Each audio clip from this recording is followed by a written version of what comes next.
Hello viewers, welcome to my channel, Worldwide Economic Migrants, and thank you so much for your time. I am Mrs. Maivise Girema Kwari. May I request you to subscribe to this channel, like, comment, and share. And thank you so much for that. For today, before we leave my beloved country, Zimbabwe, someone requested that I share on how I was balancing these things. Having a husband, having a baby, house chores, and schoolwork. So that's what I'm going to share today. Let me start with schoolwork. Firstly, I want to thank God. He's the one who empowered me. He gave me destiny helpers. What happened is, one day, my uncle, Professor Ngongoni, he came to our faculty and then he said, "Gire, follow me." I followed him quietly. Then we went upstairs. At a certain room, he knocked, then we entered. Then there was this man. My uncle said, "Prof, meet my daughter, Gracious. Gracious, meet Professor Otakamba." That was my first time of seeing Professor Otakamba. Professor Otakamba was an honorable man. Professor Otakamba was a professor of human rights. Professor Otakamba was the first black man to be the Vice Chancellor of University of Zimbabwe. Professor Otakamba was a man of influence, not only in Zimbabwe, not in Africa, but globally. That was Professor Kamba. So I had that opportunity of sitting and talking with him. So my uncle said, "Prof, speak to my child, talk to my child." And then Professor Kamba said, "Gracious, the mind, have a positive mind. This is the biggest tool you have. The moment you pass your first year, you are committed, you are focused, and you end a second year, you have finished your degree program." And then he said, "Do not be afraid.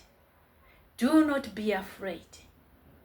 Remember, we had a tough situation because of those people that were made to combine with us, who came from Great Zimbabwe. So we were 2 men. And there is a certain number that is required for graduation." So I left Professor Kamba's office. As I left his office, I felt like I'm a new person, new Gracious. I felt this newness because when Professor Kamba was speaking to me, the words went straight to my subconscious mind, straight to my heart. I became more courageous.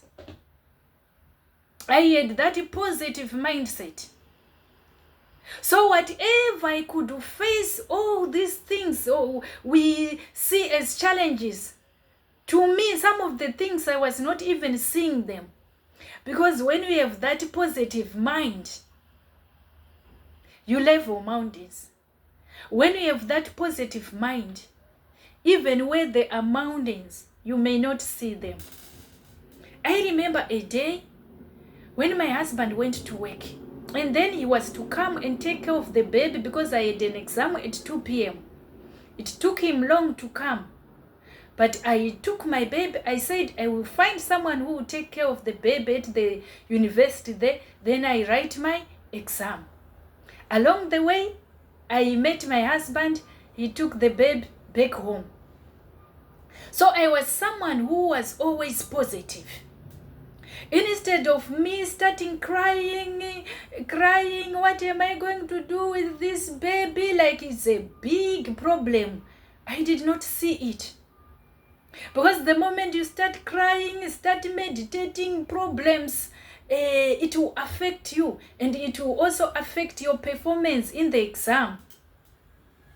For me, because of that positive mind, it made me sail through. And also, my friends were very supportive. I had good association at the university. I could remember Maggie, Blessing, Gertrude, Batanai, Frank, Evans, Josias. I had many friends, Chagwiza, Sandras. There were 2 Sandras. My friends, Blessing, they were very helpful. We were united. And they knew that one of ours is married. One of ours have a baby and a husband. So each time maybe I could miss a lecture, they would help me to understand and cope.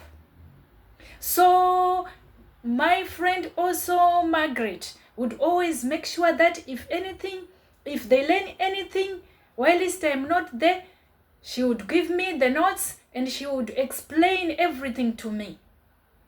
So those friends were very helpful. We would do discussions. So those discussions were very helpful. Adult education is not that easy because of all these challenges you will be facing. But discussions are helpful. Discuss with your friends. We would discuss many things. We would discuss past exam papers, and it will become easy for me to understand. I thank God for these friends, and I thank them so much. Sometimes some of them would also help in taking care of the baby. That's it on schoolwork. Let me go to the baby. We raised this baby together as the father and the mother. If you are the first one to arrive home, you would start cooking. If you don't have a lecture or you are not going to work, you will take care of the baby. There was no that one of saying, I'm a father, I don't birth a baby, I don't do this, or I'm a mother, I don't do this. It was not, that one was not in our home. You just have to do the right thing at the right time and at the right place. No one will tell you to embrace change. You just have to embrace change and your life changes. So we had peace. There was love. There was unity. We raised that child together. Also, my family, they were so helpful. Sometimes we would take the baby to my brother who was staying close to the university. I remember a day when I take him there and my husband was the first one to finish. After finishing what he was doing, he passed by, take the baby home. And also my sisters, my cousins, and my in-laws. I got this lesson from one of my father-in-law, not the pastor, but the other one. He said to me, my daughter, when it comes to raising a child, you are going to school, you are going to work. What matters is the health and the safety of the baby. These 2 things. So he said, if you have a house helper and he tells you now that she's quitting, you should thank God that the baby is safe, the baby is healthy. That's what matters. So I had no problem. If you say you are going, for me it was not a problem because my father-in-law had given me a tip on that. And also, at one moment, my mother-in-law had to take care of the baby for close to 2 months. So my friends, my in-laws, the community, they were so helpful when it comes to raising the baby. The babe was raised by the community. Life was good. What else? House chores. I would wash my clothes, the clothes of my husband, the clothes of my baby, and napkins. And the house helper would wash the clothes of the baby. So the house helper had no much work to do. Theirs was to take care of the baby. That's how we raised that baby. And also my background, I grew up in a farm. My father was a hard worker. We would sometimes wake up at 3 a.m. We work, we don't rest. Those ones who grew up in farms, I think they know this, what I'm talking of. So I was someone who was diligent. I was not lazy. And also my aunt, the one who had to take care of me also, was a diligent person. So because of that, for me, this one baby and a husband, they were not enough to use my whole energy. They were not enough. I was someone who had too much energy.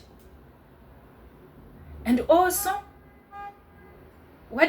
on the issue of the husband, my husband was someone who was not domineering, who was not troublesome, who was not too demanding. There are people who are too demanding, who expect the wife to do everything. You see how you do with the baby. You also make water for the husband, tea, everything. He will be seated. There are those who are like that. I thank God mine was diligent.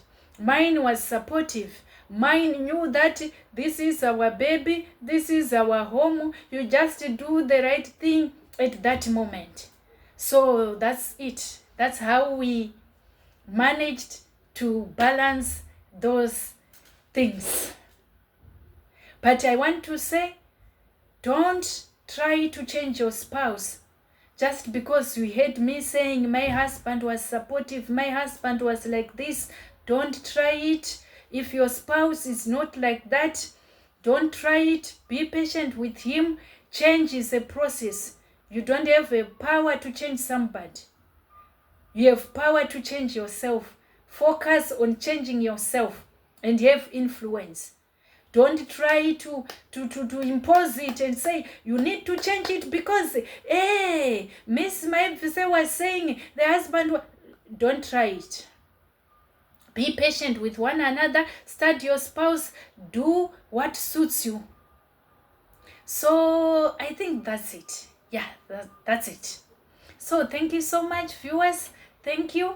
Next time, we'll be leaving Zimbabwe. And thank you so much. All I can say is, chitra chiri murutsoka.